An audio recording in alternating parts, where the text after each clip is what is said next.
اللہ رب العالمین وہ بے نیاز ہے، وہ بے پرواہ ہے، ساری مخلوق اس کی محتاج ہے۔ تو عام طور پر جب آدمی دین کا کام کرتا ہے یا وہ کوئی اچھا کام کرتا ہے تو ذہن میں خیال پیدا ہوتا ہے کہ میں نے یہ کیا ہے۔ تو سورہ فیل یہ درس دیتی ہے کہ دین کا کام اللہ تعالی جس سے چاہے لے لے۔ وہ چھوٹے چھوٹے پرندے ابابیل کہ جو اپنی چونچ میں اور اپنے پنجے میں باریک باریک کنکریاں لے کر آئے، اور ان کنکریوں سے اللہ تعالی نے ابرہا کی پوری فوج کو، ان کے ہاتھیوں کو ہلاک کر دیا۔ تو یہ ہماری سعادت ہے کہ ہم دین کا کام کریں۔ اللہ کا دین کسی کا محتاج نہیں ہے۔ اور پھر جب یہ سورت مبارکہ کی تفسیر سنیں تو یہ بھی ذہن میں رکھیں کہ رب العالمین جب چاہے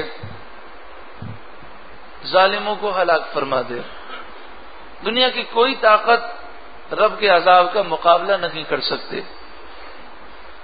ساتھ میں یہ بھی نیت کریں، دعا کریں کہ کشمیر میں، فلسطین میں، افغانستان میں، عراق میں، لیبیا میں اور پوری دنیا میں جہاں کہیں مسلمانوں پر یہ کفار یہود و نصارہ ظلم کر رہے ہیں، اللہ تعالیٰ انہیں نیست و نابود فرمائے۔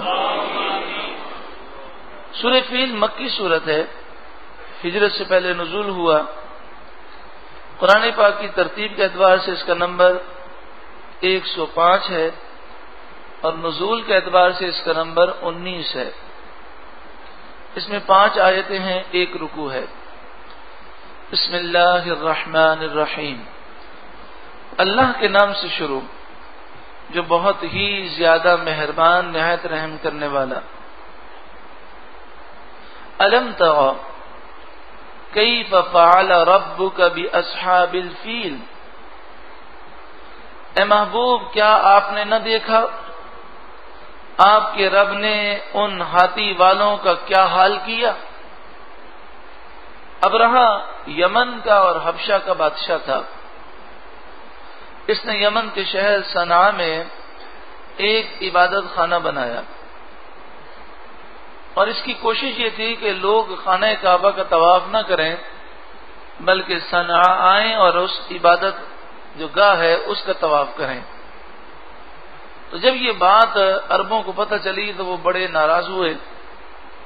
بنی کنانہ کا ایک شخص تھا، وہ مکے سے صنعاء گیا اور وہاں جا کر اس نے اپنے غصے کا اظہار اس طرح کیا کہ وہ اس نے جو جھوٹا عبادت خانہ بنایا تھا اس میں جا کر اس نے استنجا کیا۔ تو جب ابرہا بادشاہ کو پتہ چلا تو اسے بڑا غصہ آیا۔ اس نے قسم کھائی کہ میں جو خانہ کعبہ کو شہید کروں گا، اور پھر یہ ہاتھیوں کی فوج لے کر آیا۔ عرب کے لوگوں نے ہاتھی دیکھے نہیں تھے، تو اہل مکہ نے جب ہاتھی دیکھے تو انہوں نے سوچا یہ بڑا عجیب و غریب جانور ہے، اور پھر وہ ہاتھی جو تھے وہ فوجی تھے، یعنی ان کی ٹریننگ تھی، وہ سونڈ کے ذریعے اور پاؤں کے ذریعے لوگوں کو کچل دیتے تھے۔ تو حضرت عبد المطلب جو حضور کے دادا ہیں، انہوں نے اہل مکہ سے کہا کہ اس گھر کی حفاظت کرنا ہم پر ضروری ہے، لیکن اس وقت تک جب تک ہم میں طاقت ہو۔ یہ تو فوج وہ لے کر آیا ہے جو ہماری آبادی سے بھی کئی گنا زیادہ ہے، اور ہاتھیوں کا مقابلہ کرنے کے پاس ہمارے پاس کوئی صورت نہیں۔ لہذا اب یہ کرو کہ پہاڑوں میں جا کر تم چھپ جاؤ اور رب کی بارگاہ میں دعا کرو۔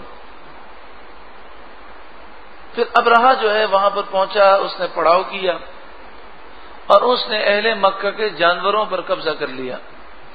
حضرت عبد المطلب کے 200 اونٹ بھی اس نے قبضے میں لے لیے۔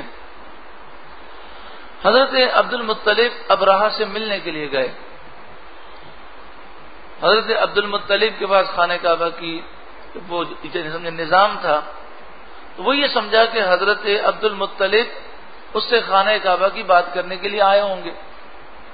تو آپ نے کہا کہ میرے 200 اونٹ تم مجھے واپس کر دو. اس نے کہا مجھے بڑا افسوس ہوا، میں تو سمجھا کہ آپ خانہ کعبہ کے بارے میں کوئی گفتگو کریں گے، تو وہ تو اللہ کا گھر ہے اور میں اسے شہید کرنے کے لیے آیا ہوں، تباہ کرنے آیا ہوں. آپ کو اپنے اونٹوں کی پڑی ہے. تو آپ نے فرمایا میں اپنے اونٹ کا مالک ہوں تو اونٹ کی بات کروں گا، جو کعبے کا مالک ہے وہی تجھ سے بدلہ لے گا، وہی انتقام لے گا. یہ بات سن کر ابرہہ تھوڑی دیر کے لیے ہل گیا، لیکن پھر اس پر بدبختی غالب آئی. حضرت عبد المطلب وہاں سے خانہ کعبہ پہنچے اور خانہ کعبہ کا دروازہ پکڑ کر روئے اور رب کی بارگاہ میں دعا کی کہ مالک تو اپنے گھر کی حفاظت فرما. اور پھر آپ پہاڑوں کی طرف چلے گئے.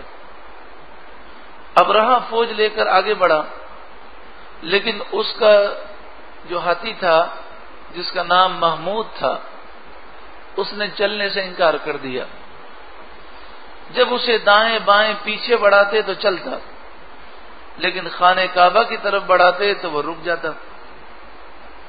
یہاں تک کہ اس کو مارا گیا، لیکن وہ چلنے کے لیے تیار نہیں تھا. وہ انہی حرکتوں میں تھے کہ سمندر کی جانب سے چھوٹے چھوٹے پرندے ابابیل اڑتے ہوئے آئے اور ان کے ہر پرندے کے پاس 3 جو ہیں وہ کنکریاں تھیں، ایک چونچ میں اور 2 پنجوں میں، اور انہوں نے کنکریاں برسائیں. ایک کنکری میں اللہ نے وہ طاقت پیدا کی کہ یہ جو ہاتھی والی فوج تھی ابرہہ کی، اس کا ہر فوجی سر سے لے کر پاؤں تک لوہا پہنے ہوئے تھا، یعنی تلوار بھی اثر نہ کرے.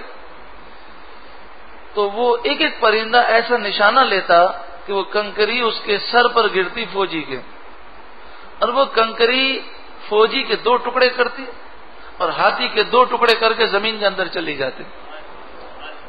اس طرح اس کی پوری فوج کو ان کنکریوں نے اور ابابیل نے تباہ کر دیا. تو یہ واقعہ یہی درس دیتا ہے کہ رب جو چاہے کر سکتا ہے.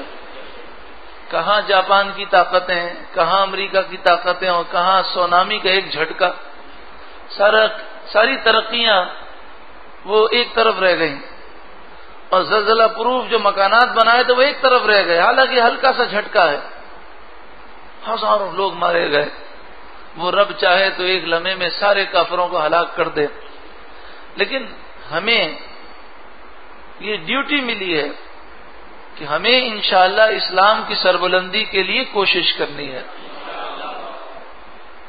اللہ تعالی چاہے تو ہر گستاخ رسول کو ہلاک کر دے، لیکن یہ سعادتیں اس شاخ کے نصیب میں ہیں کہ انہیں اللہ تعالی یہ سعادت عطا فرماتا ہے کہ اس شاخ گستاخ کے سر جو ہے تن سے جدا کرتے ہیں. اللہ اکبر، یا رسول اللہ، یا غوث اعظم. الم یجعل کیدہم فی تضلیل، کیا ان کی پلاننگ، ان کے منصوبے اللہ نے تباہی میں نہیں ڈالے.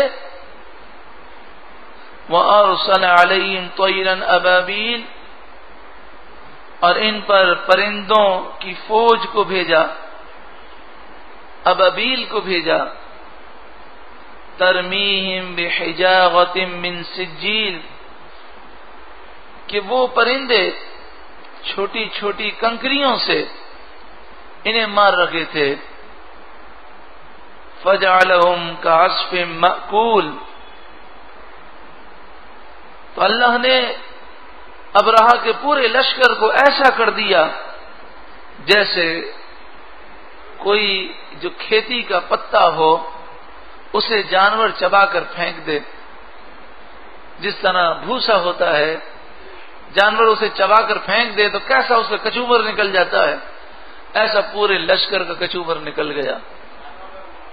اللہ رب العالمین مسلمانوں کو غلبہ اور عروج نصیب فرمائے.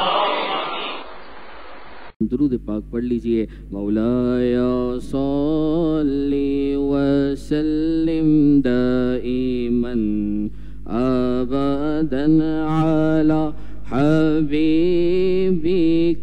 خیر الخلق کلہم.